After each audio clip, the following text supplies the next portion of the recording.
உங்களுக்கு நிம்மதி உண்டாகுவதாக. தேவனுடைய இரக்கங்கள் அதிகமாவதாக. தேவன் என்ன சொல்றாங்கன்னா, நீதிமொழிகள் 18:21, மரணமும் ஜீவனும் நாவின் அதிகாரத்தில் இருக்கும், அதில் பிரியப்படுகிறவர்கள் அதன் கனியை புசிப்பார்கள். நம்மள நிறைய பெரியவங்க சொல்லுவாங்களா, அபசகுணமாக பேசாதீங்கன்னு.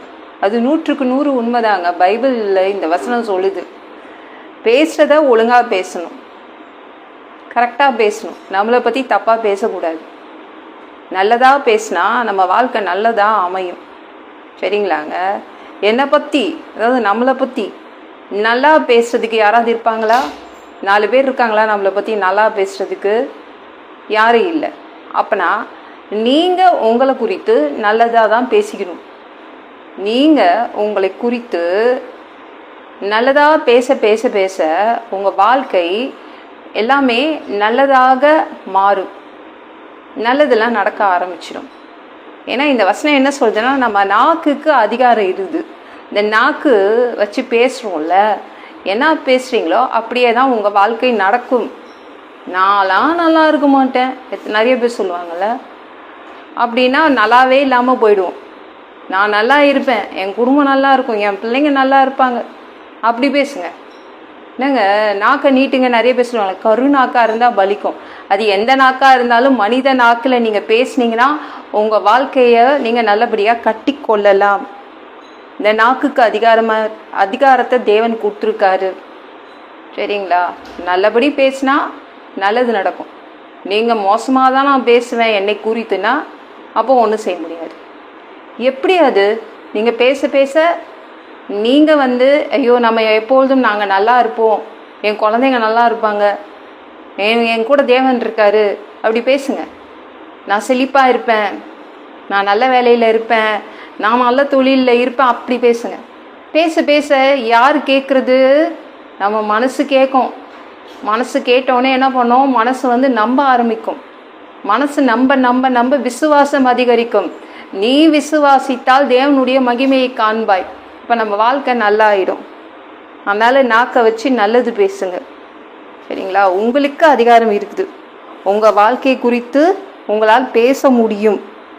நீங்கள் நல்லது பேசினா உங்கள் வாழ்க்கையில் நல்லது நடக்க ஆரம்பிக்கும். மற்றவங்க தான் நம்மளை கெடுத்து பேசுகிறாங்க, ஆனால் நம்மளை குறித்து கெடுத்து பேசக்கூடாது. நாக்கு சுத்தம் வேண்டும். நீங்கள் உங்களை குறித்து பேசும்போது பாசிட்டிவாக தான் பேசணும், நல்லதாக பேசுங்க. அப்போ உங்கள் வாழ்க்கை நல்லபடியாக கட்டப்படும். எங்கே இருந்து நான் நல்லா இருப்பேன், எங்கே இருந்து உருப்பட போகிறேன் அப்படிலாம் பேசாதீங்க. இனிமேலேருந்து மாற்றிடுங்க. நான் சூப்பராக இருப்பேன், நான் நல்லா இருப்பேன், ஏன்னா என் தேவன் என் கூட இருக்காரு. பேசிகிட்டே இருங்க. உங்கள் மனசு கேட்கும், விசுவாசம் அதிகரிக்கும், தேவனுடைய மகிமையை நீங்கள் காண்பீங்க. சரிங்களா? நம்ம பேசிகிட்டே தான் இருக்கணும், நிறைய நல்லது பேசணும்.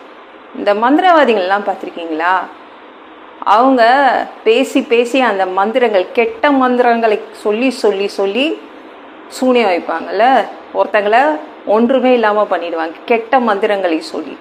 நீங்கள் உங்களை குறித்து நல்ல நல்ல வசனங்கள், பைபிளில் நிறைய வசனங்கள் இருக்குது, அதை நீங்கள் சொல்லி சொல்லி சொல்லி அப்போ மனசு கேட்க ஆரம்பிக்கும், உங்கள் வாழ்க்கை செழிக்க ஆரம்பிக்கும். சரிங்களா? யோபு கூட கடைசி வரைக்கும் தன்னை பற்றி கெட்டதாக எதுவுமே சொல்லவே இல்லை. அவங்க மனைவி சொன்னால், அவங்க 3 நண்பர்கள் சொன்னாங்க, ஆனால் யோபு தன்னை குறித்து கெட்டதாக எதுவுமே பேசிக்கல. என் மீட்பர் உயிரோடு இருக்கிறார், நான் நல்லா இருப்பேன், என் தேவன் உயிரோடு தான் இருக்கார், அதனால் நான் நல்லா இருப்பேன். அவ்வளோ பெரிய வியாதி இருந்துச்சு, உச்சந்தலையிலேருந்து உள்ளங்கால் வரைக்கும் வியாதி தான், ஃபுல்லாக பயங்கரமான பிரச்சனை வந்துச்சு. ஆனால் யோபு தன்னை குறித்து மோசமாக பேசவே இல்லை. என் வாழ்க்கை நல்லா இருக்கும், நான் தேவன் தான் உயிரோடு இருக்காரு, அப்புறம் ஏன் நான் கஷ்டப்பட போகிறேன், அது சொல்லிகிட்டே இருந்தான். அதனால் அவன் ரொம்ப நல்லா இருந்தாங்க. நல்லதாக பேசுங்க. எவ்வளோ பிரச்சனை வந்தாலும் நல்லதாக பேச ஆரம்பிங்க. பேசி பேசி பேசி உங்கள் மனசு நம்ப வைங்க. நம்ப மனசு என்ன ஆகும்? விசுவாசிக்கும். மனது உடையாது, மனது கவலைப்படாது, இந்த தேவனை விசுவாசிக்கும். எத்தனையோ வாக்குத்தத்தம் இருக்குல்ல, அதெல்லாம் நீங்கள் வாயை திறந்து சொல்லலாம். இல்லைன்னா நீங்கள் என்ன நினைக்கிறீங்களோ அதுபடி பேசுங்க. என் குழந்தைங்களுக்கு நல்ல வேலையில் உட்காருவாங்க, என் குழந்தைங்களுக்கு நல்ல வேலை கிடைக்கும், என் பிள்ளைங்களுக்கு நல்ல இடத்துல கல்யாணம் ஆகும், இப்படிலாம் நல்லபடியாக பேசுங்க. நான் கடனை அடைப்பேன், என் வியாதி சரியாகும், நான் நல்லா நடப்பேன், நான் பழையபடி நல்லா லெவலில் வருவேன். பேசுங்க. பேச பேச பேச விசுவாசம் அதிகரித்து நீங்கள் தேவனுடைய மகிமையை பார்ப்பீங்க. சரிங்களா? இந்த வீடியோ பிடிச்சிருந்துச்சுன்னா மற்றவங்களுக்கும் ஷேர் பண்ண மறக்காதீங்க. கர்த்தர் தாமே உங்களை ஆசீர்வதிப்பாராக. ஜெபம் பண்ணலாமா? அன்பு பிதாவே, உங்கள் பிள்ளைங்க உங்கள் பாதத்தில் வந்திருக்காங்கப்பா. சாமி, உங்கள் பிள்ளைங்க நாக்கில் 2 அதிகாரங்கள் கொடுத்துருக்கீங்க. உங்கள் பிள்ளைங்க நல்லதாக பேசினா அவங்க வாழ்க்கை நல்லதாக அமையும். உங்கள் பிள்ளைங்க பேச பேச அவங்க மனசு நம்ப ஆரம்பிக்கும். நம்ப நம்பிக்கை அதிகமாகி விசுவாசம் அதிகமாகும். தேவனுடைய மகிமையை பார்ப்பாங்க. உங்கள் பிள்ளைங்க அவங்க வாழ்க்கையை பற்றி இனிமேல் நல்லதாக பேசுவாங்க. அதனால் உங்கள் பிள்ளைங்க வாழ்க்கை நல்லா இருக்கும். எல்லாம் பொல்லாத பிசாசுகள், ஏவல்கள், மந்திரங்கள், தற்கொலை ஆவிகள், பயத்தின் ஆவிகள், பலவீனப்படுத்துகின்ற ஆவிகள் எல்லாம் இயேசு என்ற பெயரினை கொண்டு துரத்துகிறேன். ஓடிப்போ. உங்கள் பிள்ளைங்களை இரத்த கோட்டிக்குள் மறைச்சிக்கோங்க. பரிசுத்த ஆவியால் நிரப்புங்க. ஞான ஸ்நானம் எடுக்கணும். உங்கள் பிள்ளைங்க ரட்சிப்பீராக. இயேசுவின் காயப்பட்ட தழும்புகளால் எல்லா வியாதிகளும், எல்லா பலவீனங்களும், கேன்சர் போன்ற வியாதிகளும் சரியாகுவதாக. மரணப்படுக்கைகள் சரியாகுவதாக. பரம்பரை வியாதிகள் சரியாகுவதாக.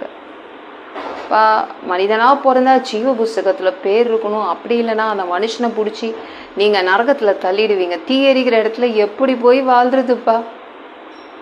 பரலோகத்துக்கு வரதுக்கு தான் ஆசைப்படுறோம்பா. அடித்து உதச்சி திருத்தி எங்களை பரலோகத்துக்கே அனுப்பிடுங்க. கழுவப்படாத பாவங்கள் எங்ககிட்ட இருந்துச்சுன்னா உங்கள் திரு ரத்தத்தை கொண்டு கழுவி எங்களை பரலோகத்துக்கே அனுப்பிடுங்க.